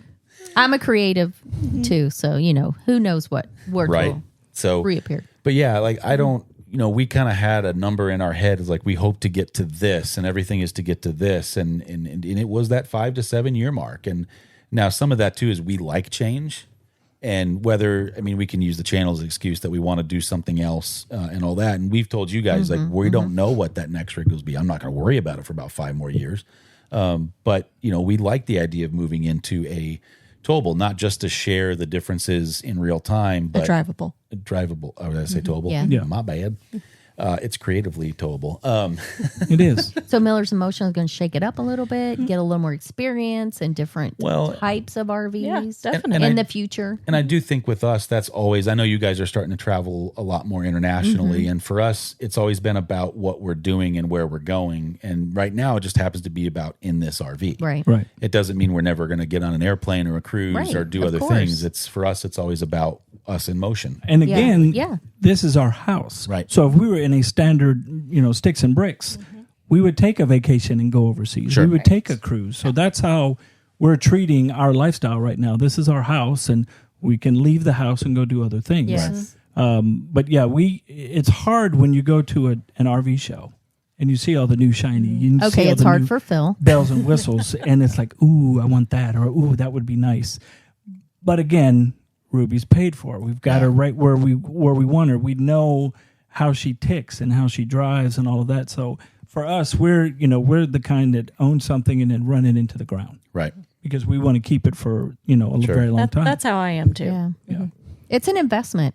I mean, just like any house would be. And it wasn't a cheap investment. And And I say investment. Yes, I know it depreciates. So all you people don't beat me up. I That's do why know we that. that's why we bought used. Yeah. So, but for me, the longer I have it, the more money I'm getting out of it Sure, because absolutely. we are living in it. And I can tell you right now, Phil, he will not agree, but I honestly, 20 years, I'd be fine. I mean, I don't know if we'll buy a house in the meantime. Sure. You know, we might one day buy a house as well, but you know, as long as the RV is still, you know, Phil's ticking, starting to I got sweat. it. I'll go get him a towel. Oh no, Phil likes big and shiny. I can tell you right now, if I said yes, we would have a 45-foot motorhome in our driveway. Well, we don't have a driveway, but in our site right now. Don't tempt me. It's not. It's not I've happening. seen some Allegro buses rolling around this place. Phil would do a bus in a heartbeat, a Phaeton. Yeah, all I the wanted things. I wanted a bigger one because we were living in it full time. So in my mind, I thought we need more Bigger's space. better. We need more space because we came from So- a 3,000 square foot house Right. to this box. It is hard to go, and I honestly, all those people who go to a van after living in a house, an apartment, That's kudos fantastic. to y'all because it is amazing that you can do that. A lot of us who move to a full-time RV do kind of do it staggered and in stages. So yeah. That was why we picked the first one we Right. did. Was it felt very homey. Yeah. It had the kitchen, it had the living room, Well- it had the touches. And I would argue we're actually a little bit of the reverse of that. Of like, you guys went to a kind of a more traditional size Yes. RV. We Yes. went big. The Solitude was big. The Valor's big. I think we could go smaller to something closer to y'all size. We'd have to get creative compared to what we're doing now. Yeah. I'd lose the office. I'd lose those things. But I it think we definitely can be done. could do it and do it well, not just do it and like we're doing And this, still we be suck comfortable. Still, but- No, you want to be comfortable. And I think that's a valid option, you know, in a different season, right? Yes. Sure. This is Absolutely. the current season, and Yeah. when we hit a new one, that's probably the time for it. So what was the thing about your current rig that was like, that's the one for us, that's it, and not just For Stacy me- finally saying yes? that kind of is it. But for me, well, we already knew we were getting a motorhome, but that one specifically for me is when the slides are open, it feels like a living room and we can fit a lot of people in that living room. We've had 12 adults in our living room. And to me, that's what makes it a home. I don't want my refrigerator sitting next to me as far as me feeling like it's in the living room with me. I want it to feel, yours doesn't. There's separation there. But I want it to feel like a living room and like warm and homey. Look, I needed a couch I could stretch out on because that's what I do whenever I want to veg. Not that I do it often, but I do. She does not do it often.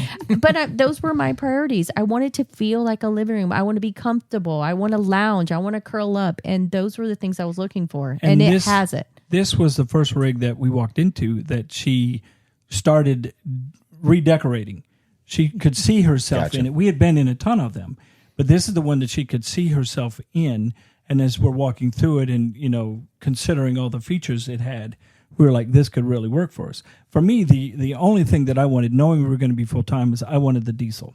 Right. I wanted the diesel, and that was about as short as I wanted to go. Yeah. We had talked 35 30 feet. to 35, but 35 was... 30 to 40 was our Phil wanted closer to 40. I wanted Yeah. closer to 30. So it worked out Landed in the perfect. middle. But Yeah. and it has truly been the sweet spot for us because it's taken care of all of our needs. It's got everything that our house had in it and then some. Meaning that's- everything that we needed, we have. Headspot. Yeah. And we've not once reached for something or tried to do something and not been able to do it or get it, like in the house. Sure. So I've been talking a whole lot on behalf of Lauren and I in this one. So I'm going to ask you the same question, but for us, Okay. congratulations, you're now being interviewed versus the other side of that. Welcome to the podcast, Lauren. This is new. So what was our big factors from the Towable side in picking either rig or both rigs, however you wanted to tackle that? So starting with the Solitude, because that was our first jump into RV life. And like I said before, I wanted something that felt homey. So I wanted something big open spaces, nice living room, nice kitchen, where we weren't setting ourselves up for failure. And you nailed it. We did. You nailed we it. We actually did. Yes, because I didn't want, we came from a ranch. We came from acreage and a pool and a beautiful house. And I said, oh man, if we stuff our, Pool that we didn't use once the last year we were there. it was too But cold. you had a pool. It was too cold. You had one. And I didn't want to set us up for that failure. Sure. So I wanted something that felt like home and that gave us the best chance for success as we were taking on a new endeavor. Right. Now then, our needs changed during that first year. And so then as we came to reassess what we did and didn't want out of RV life, that just helped us kind of hone in what we wanted and what made us more successful and more experiences and those sorts of things. What kept us on the road and functioning well. So now that you have this one, how long before you had that homey feel? Like you nailed the first one right out of the gates. It had everything you wanted. Then you got this one. We did. When did you say, this one feels like home? I don't think we have yet. We haven't yet. We've only been in this for 5 months. Maybe 4. Yeah, 4 or 5 months. I thought it smelled funny. Still has that That new carpet new smell. car smell. And so we've already done little things like put little touches up and whatnot, switch out chairs for the little storage ottomans, soften some things up. But we haven't even hung photos on the walls yet. And Yeah, I don't see any of us in there at all. Where are we? so we took a photo yesterday so that you could be the first. Yeah. I think we should bring a magnet and put it on their fridge so Yeah. they have to look at us. I like But it. you're I like it. right. It's the touches. It is. It's the touches that go. And I think it's important to say we've both modded our rigs Absolutely. Yes. to Yeah. make Yes. them work. Right. Yeah. Well, and like we've made big changes to our rig because if you're watching this on video, you'll know what we're talking about. We typically have a big L-shaped sofa. We ditched that immediately. Never barely sat on it once. We went to this just because we saw past what Alliance built it as Right. because we saw the bones of it and said, Right. "Ooh, this could be really good for us." Because with the dogs, we needed floor space more than we needed seating. Yes. Because it's just us. Right. So we just stuck the sofa where you guys are, and this now is normally where the dog bed sits, and now it's me. Well, and fitting. another first big mod for you was getting the office space set up so that was a workflow. That's an everyday kind of Yes. thing. And so that's what makes it home is how you function in it, right? And so as you warm up the space, as you make it yours. And 100%. I will say it's harder in the toy haulers. Toy haulers inherently feel more industrial. Some of You it, think so? I do, Well, simply I mean, because the of garage maybe. The garage always does, and you can do things like lay carpeting and flooring down over that, whether it's removable or not. But typically, toy haulers have more of a gray, black, and white tones to it, whereas like our Solitude had more warm browns. Yeah. And those types of things, but they weren't too overly brown. Yeah. They also come with a fuel smell in the garage. They because can. because they're using it for Right. toys. They can. Yeah. can. So Not that's where you always, get not always. right. Yeah, but like then, we don't. then you have that aspect that if you did have a motorcycle, you know, even if you took it out of the space, Right. you're reminded that it's a garage. Right. You know, because of the smells that it leaves Absolutely. behind. And you can open the air vents that allow all that to come out. Yeah, It's yeah. inherently always there. Right. If we got anything, we get an electric golf cart. So I don't know that it Yeah, would still yeah. ever do that. But this seems very soft and warm and homey because of the colors that are in here right now. And we haven't You like changed. the pillows, don't you? I do. I love the pillows. And we really haven't changed much except for like some fixtures that Lauren's But that was a done. little bit of a hiccup for us coming into a toy hauler was some of the decor and the designs, they weren't homey enough that Yeah. I was convinced of it. It still felt very RV-ish. But you know, So- that is across the industry. So they are just now, I feel like, starting to get up to date. The 80s are finally going away with the new builds. So I think when you're comparing RVs to homes, that is definitely a hurdle everyone has to get over. for sure. Well, and I think the manufacturers are starting to listen. Slowly, but yes. Well, and I will say good on Alliance because Yes. they're one of the first ones that flat out said one of their core things is customer driven feedback. And we were very lucky enough that we got to know those guys well before we got our rig. And this motorhome, this Towable was in production or in proto series still. And they let us see some of the proto pictures and we immediately kind of went, "Ooh, that's weird. That's weird. That's Yeah. weird." And it all changed. Well, That's weren't awesome. Alliance the ones that did the whiteboard and said, "Tell us what you like. Tell us what you would like to see in a fifth wheel." So- and they crammed in about 99% of those options They where they tried to. could. Yeah, as much as And possible. That's Little listening. things. That's listening to the consumer. Little things like, you know, the one touch control lipper. I know you guys have some version of like that Firefly system that's like all your electronic systems, lights, all that stuff on one thing. Well, they tried to do that for motorhomes. The wiring's so different in these, and it never really caught on well because it's like it's a screen, but it's slow, and there's some manufacturers that's all you can use, and there's just problems with Yeah, it. It's not yeah. efficient enough, Yeah. and so everybody just wanted manual switches. Alliance is like, well, you're spending more for something that nobody's using. Why Right. put it in? Right. So they actually, I know a big term this in the show right now is all that like decontenting. Like we put so much stuff, these gotten so expensive, we need to start coming out with stuff that are actually affordable again. And so they're starting to pull Pull some of these back, features where yeah. Alliance is like, we're just going to put the money where we need it. And then stuff Keep that's it simple. irrelevant, get Kiss it out. So, Kiss it. Keep it simple. Yep. Yeah. So, but yeah, it's even our year that we have, 2016, they've made significant changes since then. Yeah. And it's, when we looked at ours, we didn't, the light switch on the other side of the room in the bedroom, we didn't think about that. We'd never even thought about that till we were staying in it. And then we both jumped in bed and the lights were on and we're like, where's the light switch? Mm-hmm. Oh, one of us has to get out and go turn the. Now they fixed that. It's on the bedside, but they've evolved, and it's because they're listening to those of us that are in the in the lifestyle, which is great because at the end of the day, everybody, the newer consumers at least, get a better product. Yes. So. Yeah, absolutely. All right. I think that if you have made it to this point, Woo, wow, that was a marathon chat session. Yeah, This was nothing compared to the rest of the Yesterday. weekend. Yeah.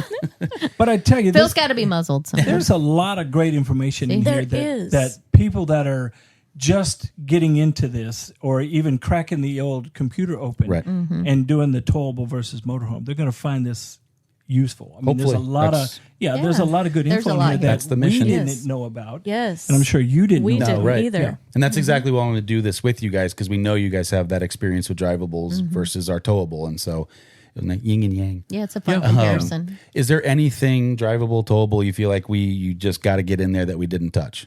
No, no. You could talk about this for 5 hours. Oh, yeah. So I think it's good. I definitely think there's possibility for expansion and other Oh, sure. podcasts, but no, I think it's a good surface. And we've covered a lot of these topics individually in blogs and videos Right. from the motorhome perspective, Yeah. from our experience. But it covers, it just hit on some of the towable issues.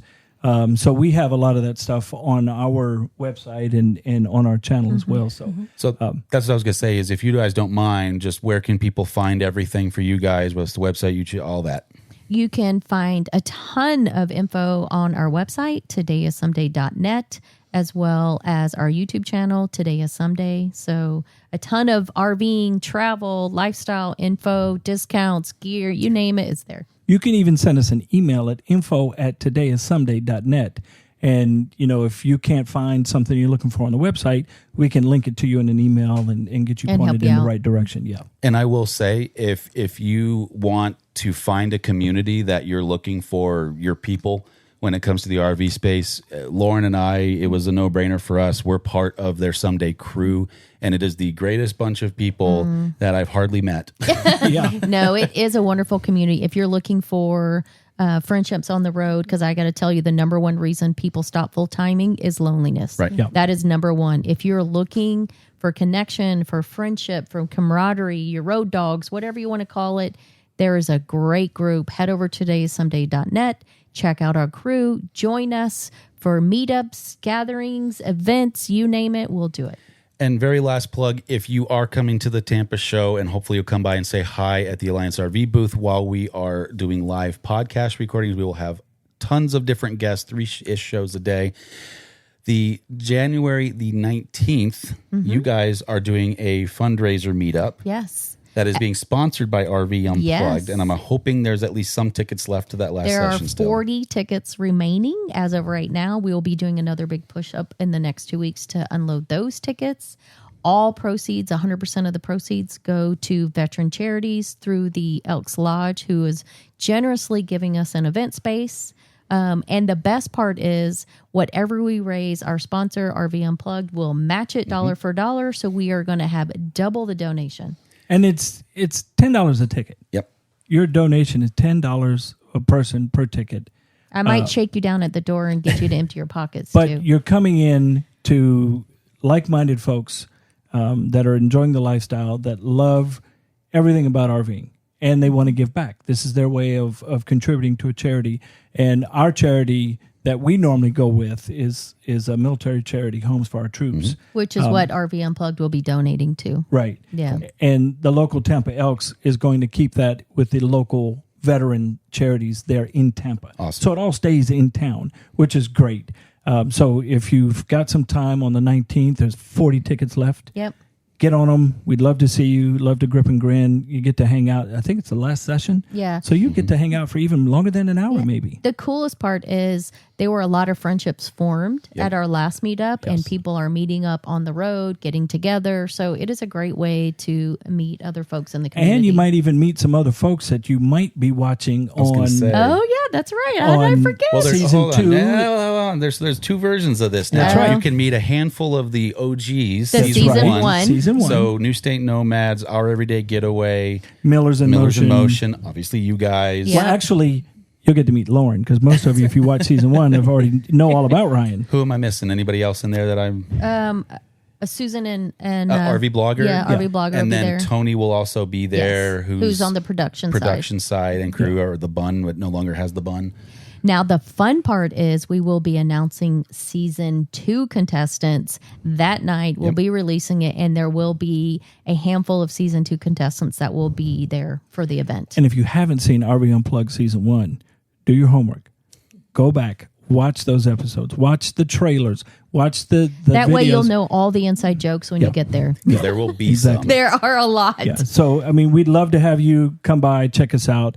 But, you know, we'll be all over the fairgrounds. You'll run into quite a few of us there. I do also want to say, for those of you who want to donate to our veteran charities, we do have a link on our website. So if you cannot attend, please head over to todayissomeday.net, hit our event page, and there is a box there you can donate, and 100% of what you donate will go over to our charity.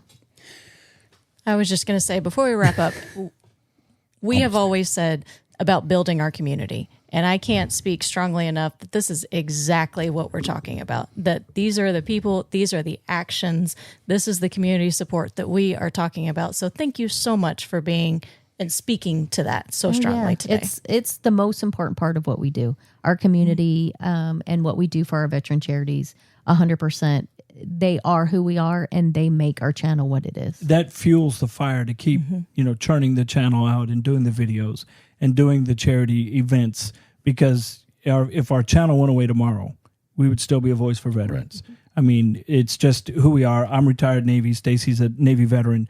It's in our family. It's just in our DNA. And as long as we can, we'll keep shouting. Well, thank you guys so much for sitting down for a solid few hours. Phil almost got out of the hike, but he's not. Hiking's happening. That's right. I think I got a cramp. No. 3 minutes to hit the road. Hydrate, man. Hydrate. I pulled a love handle. Does that count?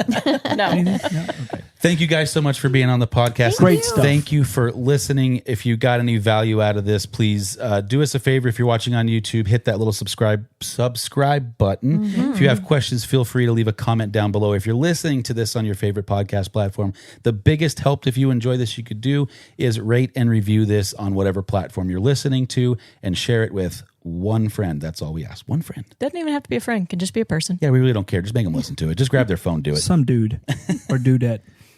Okay. All right. Thank you guys so much, and we will catch you next week. Happy camping.